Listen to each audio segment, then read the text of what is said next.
Good morning. You listen to FloorDaily.net, and I'm Kemp Harr. I'm at covering second day of the show, and I'm with Joe Lundgren with Joe Lundgren Consulting. Joe, how you doing? I'm doing great, Kemp. Most people know your background. You were vice president of marketing with Deltile for many years. You went out on your own, and we do interviews every now and then. You know this ceramic tile business as good as anybody. You go to almost every show, and what's your take on this coverings and how it relates? Is it a good show this year? Yeah, I believe so. I think yesterday started off a little bit slow, but I walked a lot of the show yesterday, and there was a good density across all of the aisles, so to speak. And I think people are used to seeing a big group coming into the Italian pavilion or into the TCNA pavilion, and I think we'll see the attendance a little bit bumped today and then tomorrow also, with people possibly staying the weekend in Orlando here. A lot of times when you walk the show, it takes them 3 weeks to set it up. It's like a small city they build here, and it's a distributor show. So if you're coming here thinking you're going to see traffic because one or two guys can walk in and make a big difference, right? Oh, yeah, without a doubt. And even when we were in the recessionary period, the attendance went down, but that was because, as I call it, the distributors didn't bring their posse. But their two decision makers were there, but they didn't have the 7 other people that they were getting input from. So it might have stretched out their decision a little bit, but you're exactly right. And the decision makers are the ones that you want to make sure they visit. And, still this show pulls 25 to 28,000 people, which is a good volume. All right, so let's talk a little bit about product trends. That's something that you like to keep your finger on. The TCNA actually came out with a list this morning in their press event and said that we're seeing some dark marbles, some wild woods, a lot of concrete, some floral, some terrazzo, and some geometry. So do you agree with that?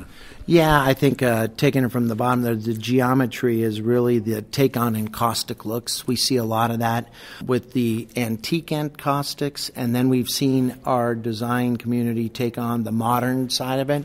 And surprisingly enough, I was one of the doubters in the beginning saying that was going to be more of a niche, and I'm hearing good things about the volume, and hence it must be happening because every booth you walk into has some version of that. Terrazzo, I think we saw more last year than I'm seeing this year. So it'll be interesting to see how that pans out, because when you look at the terrazzo tile, which is beautiful, but you look at a poured installation, the cost variation is not great. And a poured installation, I could be crucified for saying it, is a beautiful installation when it's done correctly by some of the craftsmen out there. And then obviously we do have our wild woods and the concrete. On the marble, there's some dark ones out there like TCNA had said, but still the volume of what we sell are those, the Carrera, the Calicata looks, because of the fact that we can decorate around those. Just a quick mention on the terrazzo, that's a $22 a foot floor, a poured terrazzo floor. So if you can put in some tile and have it installed for $10, you're doing better, right? Yeah, but you'd be surprised at some of the cost of terrazzo, like other flooring, has come down over time as there's been more and more. If you looked at the market 15 years ago,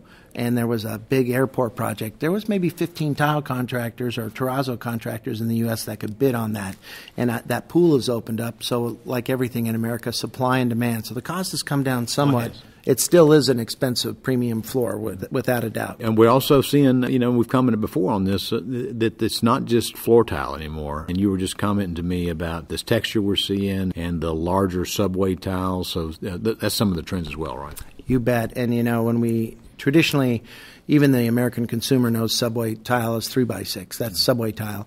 And we've kind of adopted that into the 3x12, 4x16, where they're really not necessarily the true subway tile that we would see in New York, but essentially a lot of the Spanish companies and some others have converted capacity from floor tile and from decorative, the old third fire decorative plants, into producing these small unit wall tiles, as referred to. And from a distributor's perspective, they don't get the volume they might get on floor tile, but the opportunity comes with the decorative package, the trim that they can sell, and the higher margins.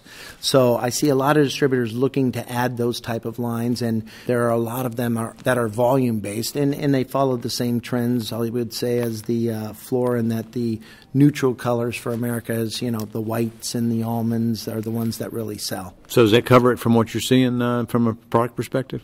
There's, in terms of the floor tile, there's some factories out there that I have to give some kudos to that I've seen out there. Again, I haven't walked the entire show, but I think Serenissima has done a great job along with Mediterranea on some specific products that they've come out with. One other one was Cherdomus. Cherdomus was known as the first Italian factory come in with a heavy chipped edge, which that fad went away, but they've brought it back a little bit where they've got a subtle one that they do with ink. That is very interesting take on it from the old world rustic stone look and a Versailles pattern that I enjoyed very much. But again, I haven't walked the entire show yet, but those are a few of the factories that I found some nice things at. All right, let's talk about domestic production. Most of it has moved into the state of Tennessee or just up in Kentucky. It's close by. So, we got some numbers the other day that said that domestic production, according to TCNA, was down, 5%? Is that right? Yeah, it was a little over 5%, and imports were up. And I think the first time in 9 years that we've seen that, because we had been taking overall share with the domestic capacity. One of the big impacts we got was with the electronic monitor of the trucking industry and the fact that the rates went up significantly when that went into place.